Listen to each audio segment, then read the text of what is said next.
I'm Jamey Applegate, Senior Director of DEI at Equity at Work, and this is your DEI Minute, your go-to podcast for leaders looking to navigate the ever-evolving landscape of diversity, equity, and inclusion in the workplace. Whether you're just starting out with DEI or looking to sustain your long-term successes, each episode will provide you with the actions you can take to move DEI forward at your organization, all in 15 minutes or less. Join us every other week as we break through the noise and help you do DEI right. Let's get to it.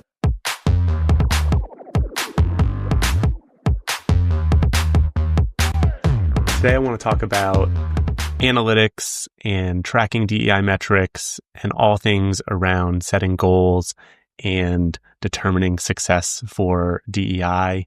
Today I want to talk about how to determine DEI success. So that means having things like tracking DEI metrics and using analytics. So a lot of clients and a lot of organizations struggle with how to monitor DEI programs and initiatives. Maybe they do it on sort of a case-by-case basis, and they maybe get some sort of feedback. A lot of it is more sort of, how did that feel? Or they'll do sort of like an employee engagement style, what was great about this thing? What could be improved for next time? But they're not really tracking hard metrics around success on larger scale initiatives. So some of the common mistakes that we see clients make are, one, doing the reverse of what I just said. So clients will try to track every possible metric. They will try to look at every possible piece of data that could ever exist, that could ever show any sort of causation or change over time. Another one, they don't set goals. They don't really determine metrics for DEI success, because DEI sometimes to folks feels different than maybe some of their operational metrics. It's not, how are we doing in our profit and loss? How are we doing in terms of hitting our output quota? How are we doing in terms of revenue? It feels different. And so that can make some folks resistant to even tracking metrics or setting metrics or using analytics for this. We also see some clients who get blinded by preconceived notions about the root cause of an issue. So they go into this sort of confirmation bias mode, and they kind of are resistant to data because it could potentially prove something different than what they think, or they just want to live in this, or they cherry pick data pieces that help prove their argument either for or against DEI. We sometimes see clients get overwhelmed by the sheer volume of data that could exist, or they sort of try to track, like I said earlier, they try to track every possible metric, and then they get overwhelmed by the amount of data that's out there. And then they go into sort of analysis paralysis, and they can't actually read it. They can't sort of figure out the difference between the signals and the noise and what's actually meaningful. And then we also see clients sometimes come face to face with data and then refute what it says. So they disagree, and that can be quantitative and qualitative data. Folks come into it with a certain sense of themselves or a sense of the project, and then they refute what the data is saying because it doesn't match their own specific perspective and experience. So it is important to have a really clear sense of what you're trying to accomplish, and then determining what metrics you think are going to show you whether or not you've been successful. So a problem that we run into is that we're trying to find the right balance of how much data we should have. Too much data is as big a problem as too little data. So too much data, as I said earlier, causes analysis paralysis, and it's overwhelming.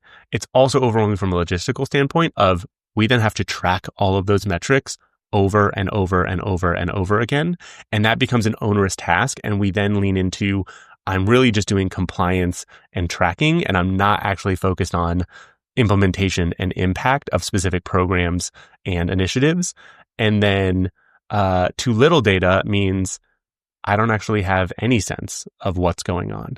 So I want to find the right amount of data to track, the right number of metrics. I want to find the right analytics tools to be able to sort of look into this and sort of track progress over time. But I also want to do it in a way that really allows me to focus on the impact of the work we're doing and not get so bogged down in just analytics and just doing tracking. And then the other thing that we see is that going off of your gut means that you're really only incorporating your own perspective, and you're not actually including the perspectives and experiences of others. One reason we want to make sure that we do have metrics and we do tracking and we do identify data points is that, like the sort of common sense thing is, numbers don't lie.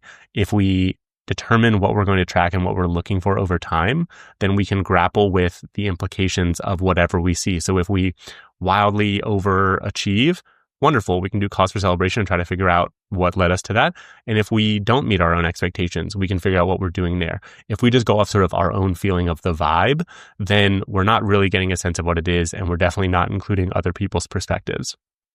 So when we work with clients around analytics and data and making sure that we're doing tracking of different initiatives, we do want to set clear metrics for everything. So we want to identify what is it that we are tracking, what is our first thing that we are tracking, sort of our pre-implementation of a given strategy or initiative, and then sort of monitoring, checking in on it, and then post. So for example, one of them, this is more qualitative, but we do an employee engagement survey. So if you do an employee engagement survey, which a later episode, Michelle will probably talk about why engagement surveys are not the answer to everything, but they are a useful tool to determine sort of point in time employee sentiment.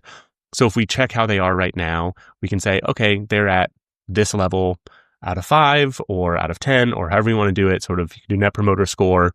We have, we're at like a 7.8 out of 10. So we're not in the detractor phase, but we're also not in the promoter phase. So we're somewhere in the middle and we want to move up. And then we can implement new strategies as we're going through it, check to see how it's going. Are people feeling a little better? And then at the end, after we've implemented our strategy or our program, check in again, and maybe we're up where we want to be. And then we know that that was impactful. But so what we do when we work with clients is we identify the key issues that any company that we're working with is facing, and then we determine the specific metrics that will allow us to monitor our progress on those issues as we implement new programs and initiatives. So a key thing there is that each program initiative should be tied to one or more metrics. Some metrics might tie to multiple programs and initiatives. We might be doing a sort of multifaceted approach to a given issue. So in a previous episode, I talked about recruiting diverse talent. And so if we want to say, like, we want to track how diverse our talent is, we want to know sort of what the demographic data on our employees are, we should track it. And then we can implement new policies and strategies and new practices around how we are recruiting and attracting diverse talent. And then we can look at those demographic data again. And if we are less diverse, then clearly we did something wrong. If we are more diverse, then maybe we did something right. If we are closer to an idea of representation of the given community that we're in, then maybe we're sort of where we need to be and we feel good. But maybe we're seeing that certain demographic groups are not benefiting from this, or certain ones are being harmed by what we're doing. And then we need to address that and make sure that we're adjusting as we're going, but following those metrics around what makes sense. And then once we have those metrics, another thing that we do that we think is really, really important is we talk about the data constantly. So we spend a lot of time walking people through data and making space for questions and discussions so that everyone is on the same page about what the data says. We want to make sure that when we're showing people data, we give them a high-level overview so that folks that are maybe a little more hesitant around data and less inclined to data don't have to go deep into the weeds on every single thing. We can give them the headlines. So we can say, what we saw at the beginning was this. Here's what we did as an implementation of a new strategy. And then here's the result that we saw on that same metric. Did we achieve our goals? Yes, no. Where are we? What questions might you have? But we also want to make sure that we're giving people access to that underlying data so that if they are interested or want to learn more or want to go a little deeper, they can. So you really want to make sure that you're also evaluating your audience, seeing where they are, seeing what their ability to sort of navigate and handle data is. You're going to have people in your organization who are super data literate. They love crunching numbers. They love looking at data. They love sort of getting into the nitty gritty. They love reading through, maybe on an engagement survey, they love reading through every single, maybe open-ended response at the very end. And they want to just pick everything out and pick everything that they can and sort of understand every piece. And there are people who just want to be told 3 biggest headlines to walk away with, and they're not going to worry about the other stuff. And so you have to be able to sort of be flexible and support people where they are. And so what we do is we spend a lot of time walking people through data, also trying to understand where they are in terms of their own relationship to the ability to read and analyze data, and then also making a lot of space for questions and discussion. What we don't want to do is just send somebody a massive spreadsheet or a massive presentation or send someone, a link to a Tableau visualization and say, here you go, good luck, go act on it.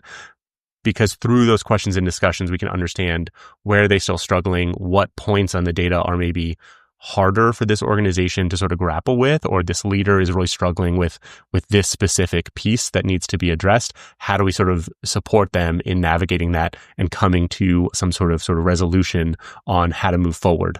And then, what that also entails is that we want to build company-specific data sets and visualizations and dashboards that track those key indicators across the company. So these are great because you can have kind of a larger overview with just here's super headline, big metrics. So for example, if we're tracking, demographic data across different offices, here's our big page where it's just, here's our company overall. Here's how we break down by different demographic factors. We can do demographic cross comparisons. We can compare sort of multiple demographic factors at the same time to kind of get into subgroups. And then we can also have after that. So that can be good for just sort of like intro level connecting with folks. Here's kind of headlines where we are as a company. And then we can have underlying data that folks can explore and sort of play around with a little bit that show you more specific things that maybe pertain to them. So if you have a regional model, you can sort of break it down by region and you can compare regions to each other. You can just look at your own region and say, are we where we need to be? We can also bring in external data. So we can look at like census data. So as we talked about, a really good thing that we think is valuable is for folks to want to be representative of the communities in which they operate. So you're never maybe going to hit that like 100% on the head, but it's just, it's a goal to be as representative so that you look like the community you serve.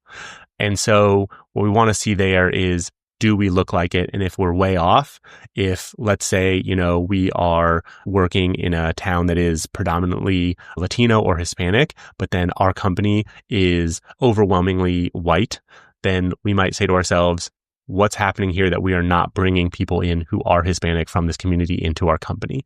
And so we can look at that and really show that. But we want to have company-specific dashboards and then more things that are specific to certain people and certain people in certain roles so that they can really engage with the data themselves. And so then when we do that, when we sort of have clear metrics, have clear data collection sources, have clear dashboards and visualizations, and have spaces where we can talk about the data. So not just dumping data on people and then saying good luck, where we can talk about it. The results that we typically see are that companies become more data literate. They become more savvy around data and data collection. It impacts how they look at data in other aspects of the business too. They're not just thinking to themselves, oh, we're going to collect every single metric possible. It also makes them reform how they pick data. Decisions end up becoming more data driven. You're more accountable to data because we're actually tracking it. And those decisions also, so they're more data-driven, they're more impactful, they're also more inclusive. DEI actually becomes probably more popular and sort of people become more engaged with DEI because it's not being treated as this other thing that we're not really tracking and we just do because we say it's important. We're actually tracking it like we track any other priority in the business.